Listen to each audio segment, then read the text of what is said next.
Saw the big tractor again yesterday. It's been cutting even more huge swathes of gorse out here. I think they just like destroying, to be honest. And bees nest in some of the gorse. Lizards like run around underneath the gorse. Birds like to come and land on it. And they've just come and shredded so much of it up here. Dartmoor National Park Authority and the council, we love destroying nature. That's what they're doing. Pissed off at people lately who cut down old trees and destroy plant life just because they're chop happy, chopophiles. Absolute chopophiles. They just like to destroy. They know they've got knives and they see the trees and they want to cut the trees down. We need to use our knives and things. We need to use our saws and our diggers. There's no need for it, but they just do it. And these plants have lived longer than any of those humans will ever live. Just leave the plants alone. Everything's shit at the moment. We are living in the destroyed world of the dystopia, the second dark age caused by the far left. That's where we are. And we need to, from scratch, I guess, build all our own institutions. I guess like a parallel society. Maybe we can come up with one of those diaspora things or whatever, or a peoples that doesn't have land. People without a country. I guess like Palestine, but better.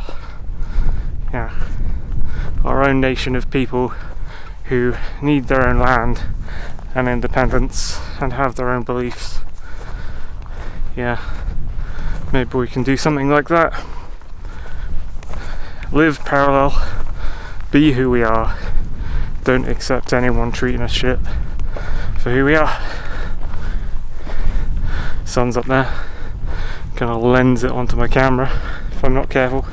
As for me, my life itself has some personal issues, but they've cut even more over here. It's just everywhere I go there's a new track cut into the ground. It's horrible.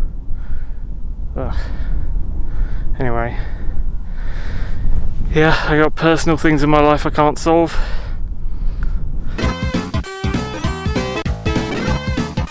I've been working for fucking years now.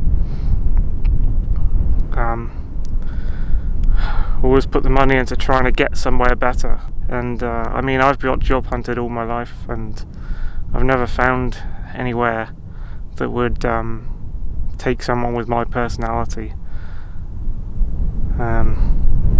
It's difficult for introverts going around like having impatient bosses or racist co-workers who just can't leave you alone and they want to frigging fuck things up for you and not help you just work in your job normally. That was Bath, by the way. Yeah, people who don't accept how you are as an introvert. Yeah, it's crap. There's a buzzard over there. Well, that's a personal situation. You need to be an SJW. It's like, no. I just want to work and live, thanks. I can't travel properly now because all this bullshit government authoritarian lockdowns, you know, we're living under basically. Can't actually go anywhere. I was looking at Vietnam on the map.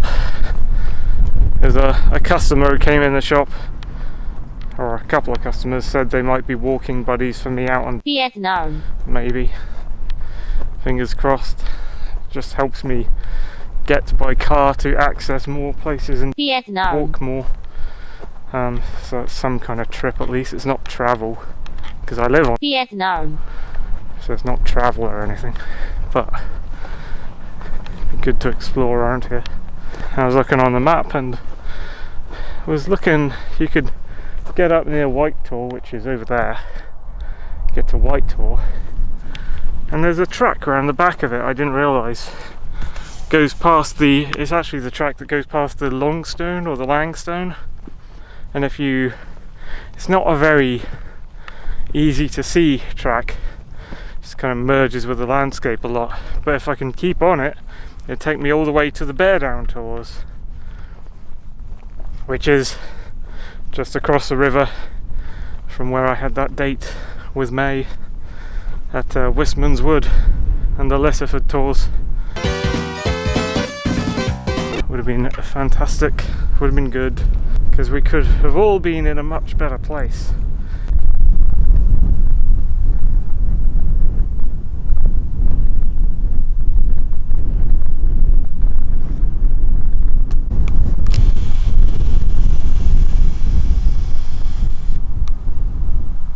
That's Fir Tor, I swear. Still haven't seen the height of it, found out the height of it, but it's so weird that you can see it from up here on the edge of Dartmoor, because Fir Tor is like inner Dartmoor, so it must be quite high for us to be able to see it.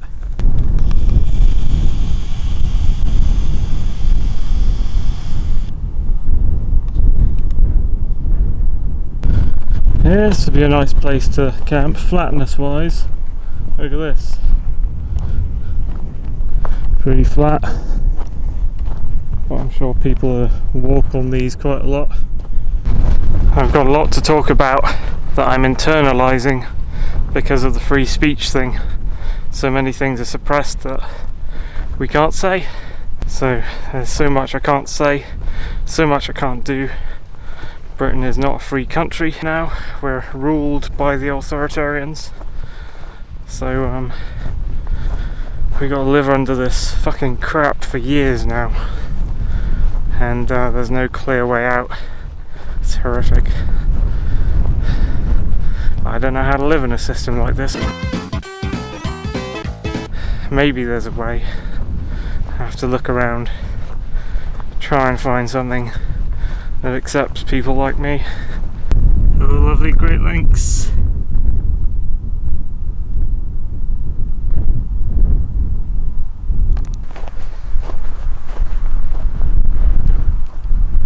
Maybe 0 to 10 degrees today, but while the sun's out here it's not too bad. There's a little bit of a cool breeze blowing around, a little bit, maybe colder than cool, but it's blowing around my ears. It's not actually freezing my ears, so it's not that bad, and the sun is warm on my back, so even though these next few days are like 0 to 10, -1 to 11, that sort of range, might be able to get out. It certainly distracts me from all the shit that's going on when I get out here. Look at all that. Little flat bottom clouds. I like those. Yeah, that's quite good in particular.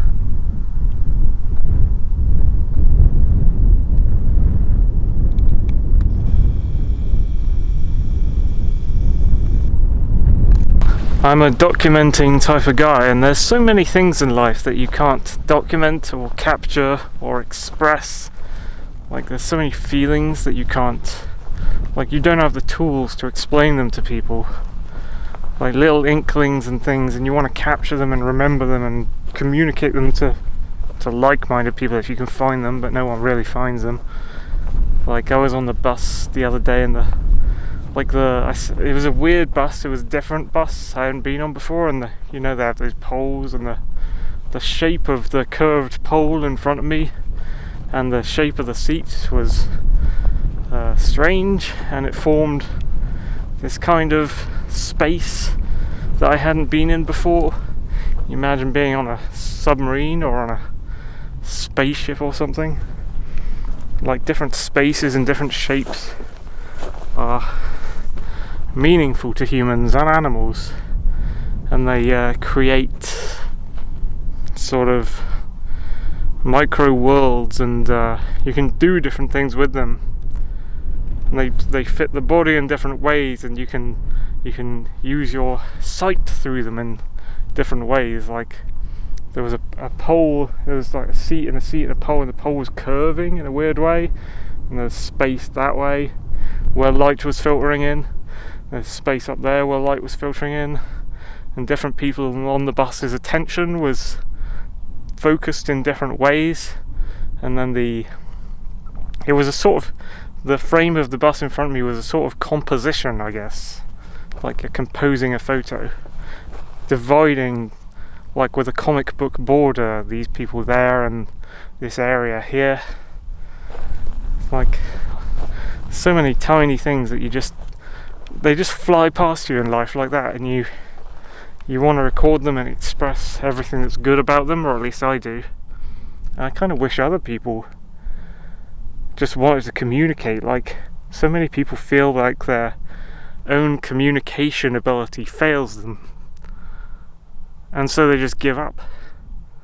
Like, especially a lot of girls, I think you kind of see them in their early teen years trying to describe stuff, and then later on they just they talk about how their emotions are dead and everything, they can't feel anymore and they can't explain the things they mean, and it's like, well, yeah, I feel that, but I still try, I keep trying. I want to keep finding a way. I want to be in a place where I have the tools and the security, not safety, to be able to be loud and explain myself and take time explaining myself, and not feel like I'm being rushed, and not feeling like I'm dependent on other people wanting me to do stuff for them while I'm trying to be busy doing my own stuff.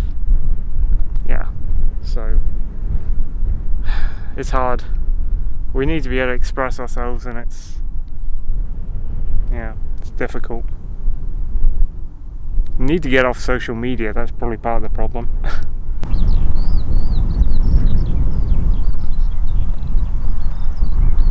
Yeah, you stop for a moment, and I don't know if the wind's dying down, but I think it's really placid, and the wind's coming back and forth, but I think the sun's winning against the cold breeze, to be honest.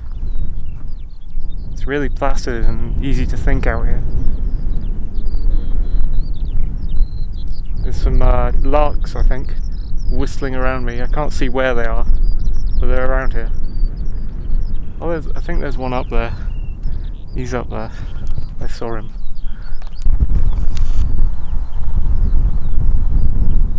Oh yeah, I was at work the other day, and I looked out the window, and there was this beautiful cloudscape, and I was like, maybe I should take a picture of this cool cloudscape. And then suddenly this giant bird flew over the scene. I was like, what the fuck is that? It looked exactly like a pelican. Well, it was not exactly. I guess it was white, and its neck was doing the that thing. So it's the kink of its neck was like the front of the aeroplane. Told Dad when I got home, and it's apparently it's an egret. I didn't know they were around here. These things called I think it's little egret, although it looked bigger, so maybe it's the greater egret. And it just looked like this big pelican type thing. Give me flashbacks of Cyprus, man, when I was at a restaurant as a kid and George the pelican bit my head. Saw down his gullet. A restaurant owner kept a pelican out on the rail of the balcony as you enter the reception area of the restaurant, and it bit kids' heads. Nice. Let's go down into this little valley first. This used to be full of water. There used to be a lot more water here, I swear. Not now. I mean, there's a tiny bit of water, but not much at all. Here we go. So the pool is reduced. Actually, there's no water today. Last time I was up here, like a week or two ago, there was actually some water at least. There's like no water now. It's all completely dry. Or I say completely, that looks like gross mud over there. There's a little puddle in the mud, I think. Slime field. It's a bit like those tar pits that the beasts after the dinosaurs used to die in, like Smilodon, saber-toothed tiger, and the mammoths, and all those weird mammal creatures that were massive and existed after the dinosaurs went extinct, but then they had their own extinction event. I think I was talking to a customer about it at one point. Anyway, they used to have, before humans started mining oil and stuff from the world, there were tar pits. There were literal pits of, this isn't black obviously, this isn't oil here, but there were like pits of oil just sitting on the landscape, and animals would walk into them and get stuck and not be able to get out. They were worse than Dartmoor bogs, and a lot of animals were found preserved in them. Up on Gibbet Hill again. There's the trig point. Up on Gibbet Hill again. You can see tons from this hill. It's so weird.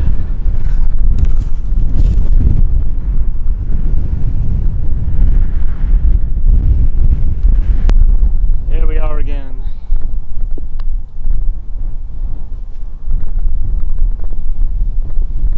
Not sure how much of this I'm going to publish today. Might cut out a lot of it, free speech crap, and it's been a bit brutal. And these kids have been messing around, making stuff with the stones. They've made a big heart to look.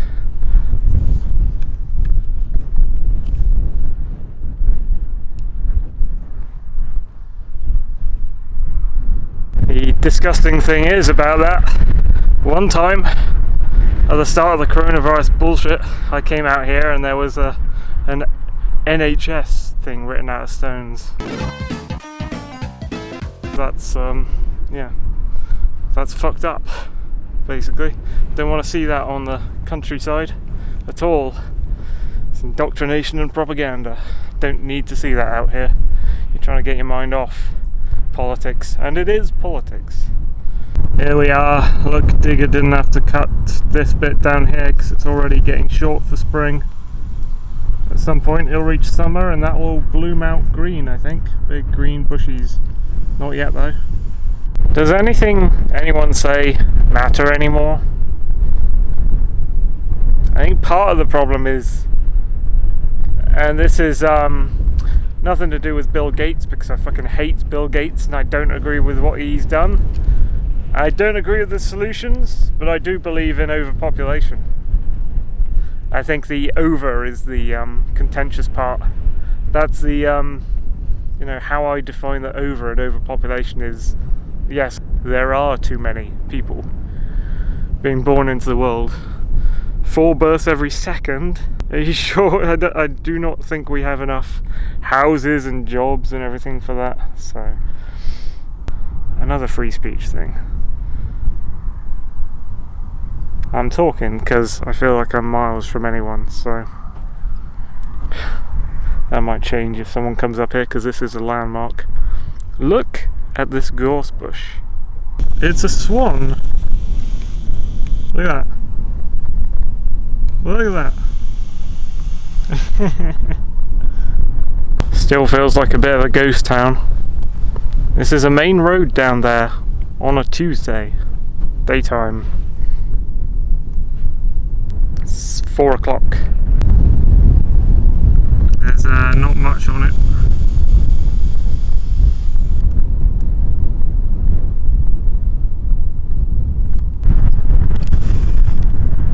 I'd really like to walk down there one of these days.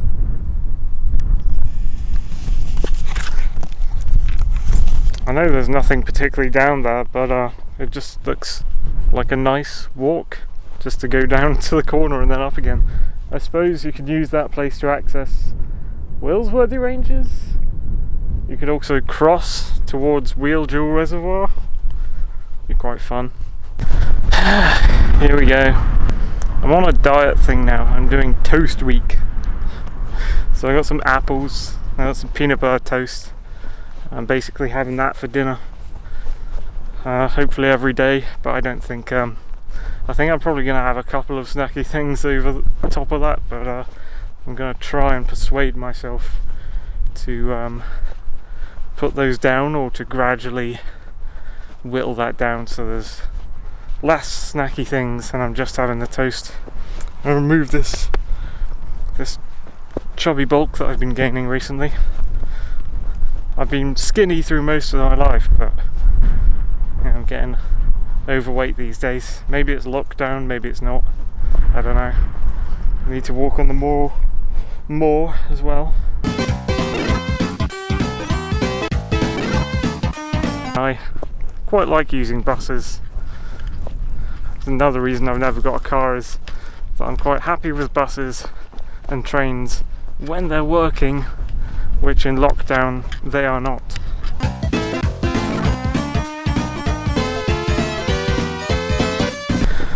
Also, my little cat that I loved, Remy, died last year. I keep putting flowers on her grave every day. It's the first time I've done something like that.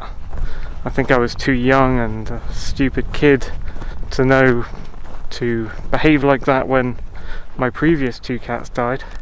Oh look, there's the hut for Wheel Jewel Reservoir down there. There it is. Yeah, so, I mean, another reason I've been utterly depressed is my cat died last year, and it's almost been a year since she died, and it's brought me closer to death than thinking about death.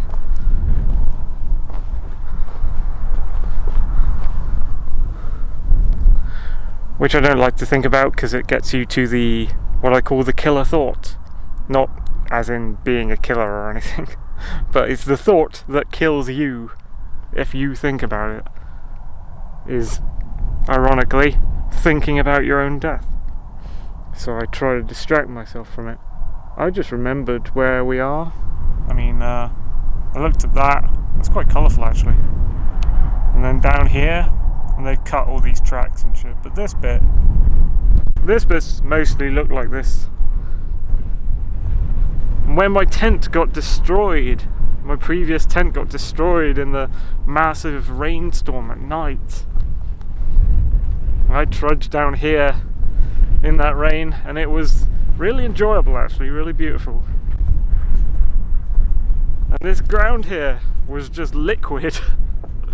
Like, it's bone dry now, dry as fuck, it's really nice. But when I was walking down, it was also really nice actually.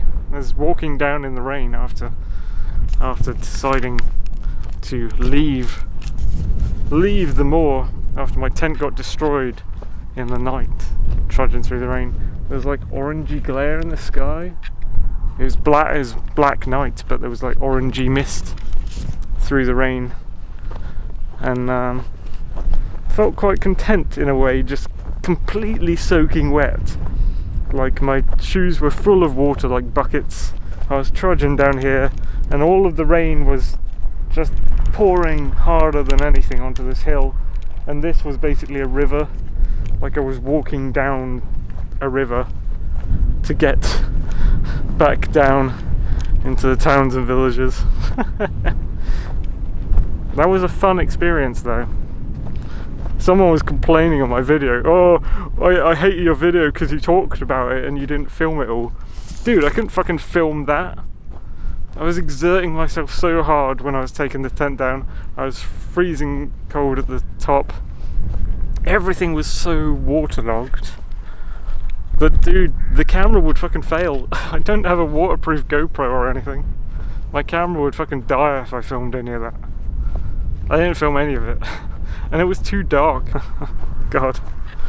Yeah, I don't know why he was complaining. Anyway, that was a really nice experience though. That actual, after deciding to take the tent down. It's like a standout experience. You'd think it would be a bad experience, but it was actually really fun. Yeah, despite the, wait, is this sound, you picking up my sound? I'm always paranoid about that Rode mic. It's lovely out here today though.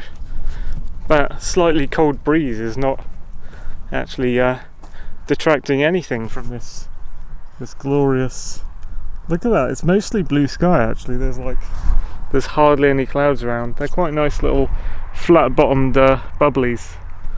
Although they were extra bubbly yesterday at work, but I think it was colder, and that's probably why. It's nice. Yeah, I hope the next few days are like this. I need more, I need to get some more spring. We need to get some more summer in there.